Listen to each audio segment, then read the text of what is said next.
korban-korban bencana alam yang kemarin di November 2025. Iya, betul. Dan alhamdulillahnya kita sudah mengumpulkan nyaris angka 200 juta. Masya Allah. Iya, termasuk bantuan dari MUBA, teman-teman dari Palembang, Sumatera Selatan. Masya Allah. Sudah disalurkan juga? Sudah. Ini titik yang ke-7 akan kita salurkan. Nanti aku sampaikan ke 6 titik yang lainnya sudah kita salurkan. 4 di Aceh, 2 di Tanjung Pura. Nah, Pak Ustadz, ini kan nggak lama lagi, paling beberapa minggu lagi ya, kita akan masuk bulan Ramadan. Iya, betul. Nah, menjelang bulan Ramadan ini biasanya kita tuh banyak segala macam kegiatan yang dilakukan untuk menyambut bulan yang memang datangnya cuma setahun sekali ya. Jadi memang itu dimanfaatkan untuk beribadah. Mungkin juga Pak Ustadz bisa sapa teman-teman kita yang ada di Alam Kupi sambil kita juga bercerita tentang bagaimana sebenarnya kita menghadapi bulan Ramadan dan pelaksanaan kita di bulan Ramadan itu seperti apa seharusnya gitu. Kadang-kadang kan Pak Ustadz gini, puasa aja, sholatnya tinggal juga. Ada yang sholatnya kuat, kali ini puasanya banyak yang tinggal. Itu sering terjadi dalam kehidupan sehari-hari. Mungkin Pak Ustadz boleh sapa-sapa dulu. Baik, bismillahirrahmanirrahim. Assalamualaikum warahmatullahi wabarakatuh. Waalaikumsalam warahmatullahi wabarakatuh. Alhamdulillahi wa kafa, wassalatu wassalamu ala habibil mustafa wa ala alihi wa sahbihi ahli tuqa wassidqi wal wafa. Subhanaka la ilma lana illa ma 'allamtana innaka antal alimul hakim. Bang Gugun, Iya. kita malam ini tepat di 28 Rajab. 28 Rajab 1447 Hijriah. Biasanya kalender Hijriah itu dia 29 hari. Berarti 28, besok 29, lusa kita sudah masuk Sya'ban. Berarti kalau Sya'bannya 29 hari juga, tambah 1 hari Rajab, 30 hari totalnya kita akan bertemu dengan bulan Ramadan. Biasanya Bang Gugun, kalau kita akan bertemu dengan bulan Ramadan, sering kita melihat di TV, kemudian di iklan-iklan radio barangkali, Iya. di Instagram atau di baliho-baliho atau spanduk-spanduk kalimat marhaban ya Ramadan. Marhaban itu apa artinya? Nah, itu dulu kita. Marhaban bukan itu Pak Ustadz. Apa itu? Yang di pesta-pesta pukul-pukul gendang itu. Iya, itu. Bukan itu ya? Tim marhaban. Tim marhaban. Jadi begini, marhaban itu artinya kalau secara istilah adalah selamat datang. Oh. Jadi dulu waktu Nabi itu hijrah berpindah dari Mekah ke Madinah. Ini kita agak lari sedikit, kenapa ada istilah marhaban? Iya. Hijrah dari Mekah ke Madinah, orang-orang di Madinah itu sudah lama mendengar nama Nabi, tapi belum tahu orangnya. Jadi namanya sudah harum di hati orang-orang Madinah, tapi orang Madinah belum pernah jumpa. Rindu kepada Nabi Muhammad. Jadi ada tersiar berita bahwa Nabi sedang dalam perjalanan menuju Madinah. Orang-orang di Madinah itu melakukan persiapan untuk menyambut kedatangan Nabi. Itulah yang disebut dengan marhaban. Syair yang dilantunkan oleh orang Madinah menyambut kedatangan Nabi adalah syair yang familiar sekali di telinga kita. Tala'al badru alaina min saniyatil wada. Jadi orang-orang yang di pesta yang menyanyikan itu disebut dengan grup marhaban. Oh, iya. Grup yang dimaksudkan untuk menyambut kedatangan tamu. Iya kan? Grup marhaban. Marhaban itu berasal dari kata rohaba, yurohibu, tarhiban. Tarhib artinya adalah tanah lapang luas secara bahasa. Artinya adalah tanah lapang luas. Maknanya apa? Ketika kita menyandingkan kata tarhib dengan kata Ramadan, kata marhaban dengan kata Ramadan, itu maknanya adalah hati kita lapang, hati kita tidak kesal, hati kita menyambut dengan sukarela kedatangan bulan Ramadan.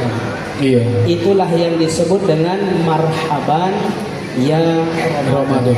Selamat datang, hati kami terbuka lebar, hati kami lapang, hati kami tidak kesal menerima bulan suci Ramadan. Iya. Dan itu idealnya kita orang-orang yang beriman. Ya. Terus Bang Gugun, apa-apa yang barangkali perlu kita persiapkan untuk menyambut datangnya Ramadan itu? Nabi Muhammad sallallahu alaihi wasallam bersabda, "Au kama qala Rasulullah sallallahu alaihi wasallam." Saya tidak hafal persis redaksi Arabnya, tapi kurang lebih begini maknanya. Atakum syahrus siyam. Sebentar lagi akan datang kepada kalian bulan yang dimana di bulan itu orang-orang yang punya iman di hatinya melakukan ibadah puasa. Iya. Berpuasa. Syahrus siyam, bulan puasa. Fihi lailatun. Di dalam bulan itu ada satu malam. Di dalam bulan itu ada satu malam. Misalnya ada 29 malam. Iya. Jadi ada satu malam yang khairun min alfi syahrin. Yang malam itu kalau kita isi dengan amal kebaikan, maka amal itu lebih baik daripada kita melakukan amalan yang serupa selama 1000 bulan. Oh. Bang Gugun bisa simak dengan jelas suara saya? Bisa. Karena kita di bisa jelas. Misalnya malam itu kita senyum kepada saudara kita. Iya. Senyum itu kan ibadah. Betul. Di malam itu kita senyum. Kemudian senyum kita itu lebih baik daripada kita melakukan senyum sepanjang 1000 bulan. Spesial ya? Lebih baik, iya, spesial. Iya. Sangat spesial sekali. 1000 bulan itu kalau kita konversikan dalam bentuk tahun, itu kurang lebih 83 tahun. Oh. Jadi senyum kita di malam itu lebih baik daripada kita senyum sepanjang malam selama 83 tahun. Boleh tahu malam apa itu? Namanya malam Lailatul Qadar. Oh iya. Lailatul Qadar. Dalilnya di dalam Al-Quran, Inna anzalnahu fi Lailatul Qadar.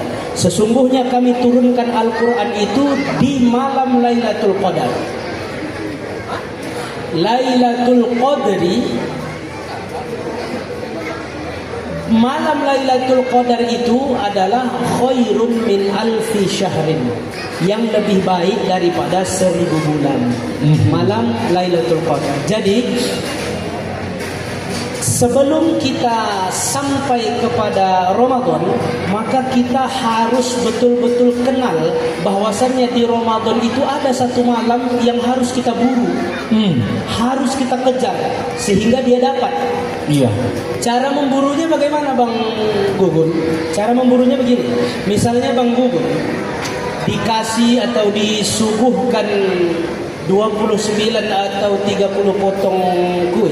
30 potong kue. Kemudian ini sampai berapa lama? Cakap ini. Masih ada waktu 10 menit lagi. Oh iya. Kemudian saya yang ngasih kue ke Bang Gugun 29 atau 30 potong itu membisikkan ke telinga Bang Gugun, satu di antara 29 atau 30 potong ini ada cincin emas. Iya. Kira-kira gimana caranya supaya Bang Gugun itu dapat cincin emas yang ada di potongan kue itu? Aku makan semua. Pas. Begitu dia caranya. Nggak bisa kita ambil 2 aja, nggak bisa kita ambil 1 aja. Iya. Ini kan malam Lailatul Qadar itu kan satu saja di antara 29 atau 30 malam. Iya. Jadi caranya supaya kita bisa dapat malam itu, ya kita jaga dia di sepanjang malam. Dari tanggal 1 sampai Iya. tanggal terakhir ya. Dari 1 Ramadan sampai 29 atau 30 Ramadan. Kita nggak tahu di tanggal yang mana dia. Nggak tahu. Ada ciri-cirinya, Iya. ada tanggal-tanggal yang sudah diprediksi oleh ulama. Tapi Itu ada hanya satu- sekedar prediksi iya, ya. Tidak ada satu literasi pun kita jumpa kalau malam Lailatul Qadar itu pasti di satu tanggal tertentu. Iya, kalau sudah Itu tahu, dirahasiakan. kalau sudah tahu tanggal berapa di situ aja semuanya. Iya. gitu. Jadi memang dia harus dijaga sih. Iya. Kemudian Bang Gugu, kalau kita mau menganalogikan, analogi kita ibaratkan malam Lailatul Qadar ini seperti tamu yang agung, tamu istimewa, artis internasional yang terkenal. Tiba-tiba dia datang ke kampung Sumatera kita. Utara. Ke Sumatera Utara datang dia. Kita yang ngefans sama artis itu, yang kepengen kali mau jumpa dia, Iya. dan semua orang yang ngefans sama dia dan kepengen jumpa dia, itu datang berbondong-bondong ke bandara untuk menyambut kedatangan artis itu. Betul. Atau tamu agung lah kita bilang ya kan. Kemudian pertanyaan Bang Gugu, kira-kira ketika dia keluar dari bandara, apakah semua orang yang menyambut dia itu dia lihat? Mungkin dia lihat tapi nggak fokus. Berarti belum tentu jawabannya. Iya. Kan? Belum tentu kan? Ya memang iya. Nggak mungkin semua yang datang menyambut dia itu dia tengok. Betul. Kita sempitkan lagi pertanyaannya. Apakah semua yang kemudian dia pandang, dia lihat, ini udah tersaring ini kan? Iya. Semua yang dia lihat, kemudian dia senyum kepadanya. Apakah semua yang dia lihat yang menyambut kedatangan dia di bandara itu, dia senyum kepadanya? Kayaknya enggak. Belum tentu juga kan? Iya. Belum tentu juga. Kemudian kita sempitkan lagi, apakah semua yang kemudian dia senyum kepadanya, lantas dia ajak bicara? Enggak juga. Belum tentu juga. Apakah semua yang kemudian dia ajak bicara, dia kunjungi rumahnya? Enggak. Belum tentu juga. Siapa yang dia kunjungi rumahnya? Adalah orang yang betul-betul mempersiapkan kedatangan artis ini. Betul kan? Oke. Paham. Yang mengundang lah barangkali. Yang mengundang, pasti mengundang. Yang betul-betul melakukan persiapan untuk menyambut dia. Panitianya lah gitu. Iya, betul. Sampai tempat tinggalnya, sampai ya betul-betul disambut lah. Iya. Begitu juga Lailatul Qadar ini. Oke. Dia itu nggak datang kepada semua orang yang hidup di malam Ramadan, nggak datang. Iya. Orang yang di malam Ramadan itu, walaupun datang Lailatul Qadar, nggak semuanya beramal. Ada yang main kartu. Betul. Nah itu nggak datang dia kepada. Ada yang main game. Tidak melakukan ibadah. Tidak melakukan perbuatan-perbuatan yang diridhoi oleh Allah Subhanahu wa taala. 5 menit lagi ya. Mau saya dibilang Pak Ustaz. Minta maaf. Oke. Nah, itu kan untuk menyambut malam paling istimewa di bulan Ramadan. Persiapan kita. Jadi dari semua yang Pak Ustaz bilang bisa didapat kesimpulan tidak semua orang bisa mendapatkan malam itu. Oh pasti. Bahkan orang-orang yang mungkin sekian miliar ini beribadah sama di malam itu pun tidak semua dapat. Betul. Iya, jadi mungkin memang orang-orang yang spesial juga mendapatkan itu ya.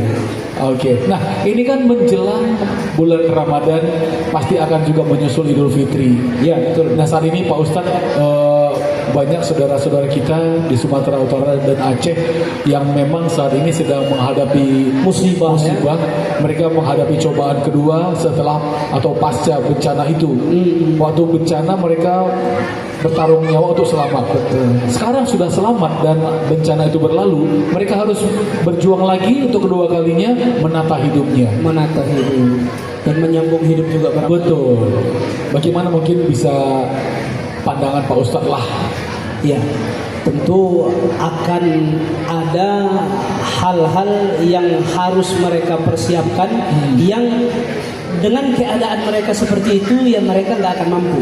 Iya. Misalnya beli baju baru, misalnya untuk jangankan untuk makan atau beli baju baru Pak Ustadz. Waktu itu aku ikut sama tim hijrah daerah Tanjung Pura. Untuk air wudhu aja nggak ada. Masya Allah. Berarti masuk kita kepada pembahasan ukhuwah, persaudaraan. Iya. Nabi bilang begini, la yu'minu ahadukum hatta yuhibba li akhihi. Tidak dikatakan beriman salah seorang di antara kalian, atau kalau kita mau terjemahkan secara ekstrim, Nabi Allah dan Rasulnya tidak menganggap atau tidak mengakui seseorang itu beriman sebelum dia punya rasa cinta kepada saudara-saudara. Saudara itu akhun. Persaudaraan itu dalam bahasa Arab ukhuwah. Jadi ukhuwah itu ada banyak levelnya. Ada namanya ukhuwah insaniyah. Kita bersaudara karena kita sama-sama manusia.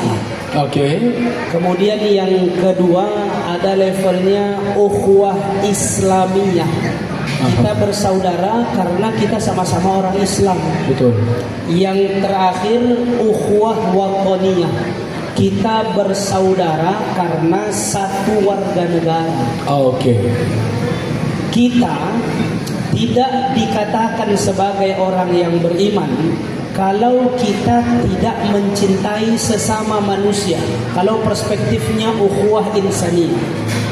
Kita juga tidak dikatakan sebagai orang yang beriman kalau kita tidak mencintai orang-orang yang seakidah dengan kita. Kemudian kita juga tidak dikatakan beriman sebelum kita mencintai orang-orang yang sebangsa dan setanah air dengan kita. Jadi bentuk cinta yang barangkali relevan sama apa yang sedang kita bicarakan sekarang ini adalah kepedulian. Kepedulian kita kepada saudara-saudara kita yang saat ini sedang diuji oleh Allah Subhanahu wa taala dengan bencana. Saudara-saudara kita kena bencana itu kita nggak peduli suku apa, agama apa, tinggalnya di mana, kita nggak peduli. Yang penting kita bantu semuanya. Dia adalah manusia. Barangkali dia seakidah dengan kita. Dan dia sudah pasti satu negara. Satu bangsa dan setanah air dengan kita. Maka kalau tidak ada sedikit pun rasa kepedulian kita dengan penderitaan mereka, berarti ancaman Nabi itu bisa melekat kepada kita.